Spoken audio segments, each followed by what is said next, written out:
Kugira ubuzima bwuzuye kw'iki gihe biragoranye ndetse no kugera ku byo twifuza ni inzira ikomeye cyane.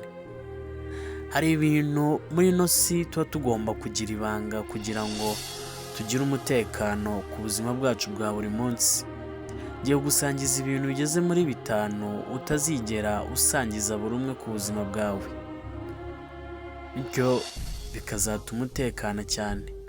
Icya mbere, ntuzigere usangiza abantu imipango yawe cyangwa se ibyo ufite kuzakora mu gihe utari wabigeraho.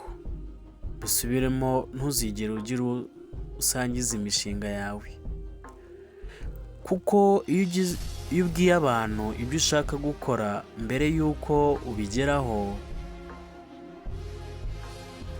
abantu bazishimira kubona utari kubigeraho, kubona uri gutakaza imbaraga kugira ngo ubigereho. Bazaba bafite inyota yo kukubona utari kugera ku ntsinzi. Rero ntuzigere usangiza abantu imipango ufite kuzakora. Icya kabiri utagomba gusangiza abantu, ntuzigere usangiza abantu igitekerezo ufite cy'ibyo ugomba gukora cyangwa se cy'ibyo ugiye gukurikizaho. Niba ufite igitekerezo cy'inyamibwa, wumva yuko ugiye kugitangiriraho, ugira ibyo ukora bizaguteza imbere, ugisangiza buri umwe, ahubwo gikurikize, bazabona ahubwo icyo cyavuyemo. Kubera ko abo muhanganye cyangwa se abakeba bawe biteguye kuba bagikurikiza bagatsinda ku bwacyo, bakakibyaza umusaruro, wowe ukagumya ureberera gusa. Rero kurikiza igitekerezo cyawe ugishyire mu bikorwa, ureke kwirindwa ucyasasa ku bantu batandukanye. Kimenyera ubwawe, umenye n'uko wakibyaza umusaruro.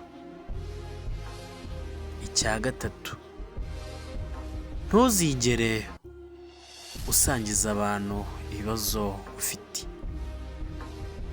Usange akantu ko ariko kose wahuye nako urirwa ukavuga, ukabwira buri umwe wese. Erega buri umwe wese muri ino si ahura n'ibibazo byihariye, kandi buri munsi mu buzima bwa buri munsi buri wese aba afite ibyo ari gucamo. Ahubwo wowe gerageza ubivemo amahoro, ubivemo amahoro ubwawe ku giti cyawe, ubyikemurire. Benshi muri ino si ntabwo bakwitayeho, ntabwo bitaye ku bibazo byawe uko byagenda kose. Rero ntuzigere ubikora. Kandi ndetse nanone abandi nk'uko twabivugaga barishima ndetse cyane kubona uri guca muri ibyo ibibazo wahuye nabyo bakabibonamo ibyishimo. Rero ibibazo byawe byimenyere, ntuzigere wirindwa ubyasasa aho ariho hose, kugira ngo ubashe kubaho wuzuye ndetse wishimye.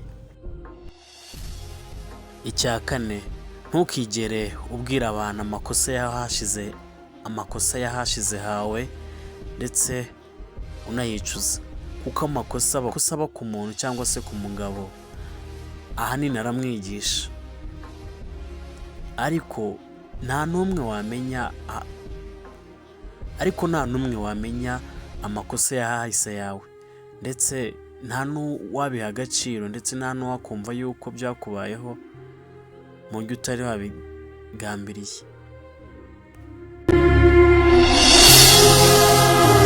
Izi ngizi aba ari inzira zitaboneye kuri buri muntu ku giti cye. Rero nta n'uwabyitayeho, ahubwo wowe komeza ubwawe, wigire muri ayo makosa yahise hawe, agufashe kumenya uko uzitwara mu gihe kigiye kuzaza. Rero ndetse wige no kuba utazongera kuyasubiramo. Ntuzigere uyasakaza kuri buri umwe kugira ngo wumve ibyo akuvugaho. Icya gatanu, ntuzigere ubwira abantu ibanga wakoresheje mu gutsinda icyo kintu wanyuzemo. Ntuzigere ugerageza kwigarurira abantu ukoresheje amabanga wakoresheje kugira ngo utsinde ibyo waciyemo, kubera ko ashobora kuba atakora cyane nk'uko wabigenje, cyangwa se ashobora kuba adafite ubushobozi nk'ubwo ufite. Muri izo nzira wakoresheje, bityo rero yatsindwa, ni wowe ugomba kuba waryozwa kutagaragara neza cyangwa se kudatsinda kwe bitewe n'uko inama yari yazikuye kuri wowe, ndetse n'ikiguzi icyo ari cyo cyose cy'intsinzwi ye kizabarwa ku mutwe wawe, kubera ko yakurikije amwe mu mayeri wamwigishije. Rero ntukagire uwo ubwira ibanga wakoresheje mu gutsinda kwawe. Ndagushimiye kuba wankurikiye, njya guteguye kino kiganiro nkanakikugezaho. Ndi Kwizereriza ku YouTube channel ya M Kwizera Entertainment Group. Subscribe yawe, like, share, comment ni inkuru ikomeye cyane.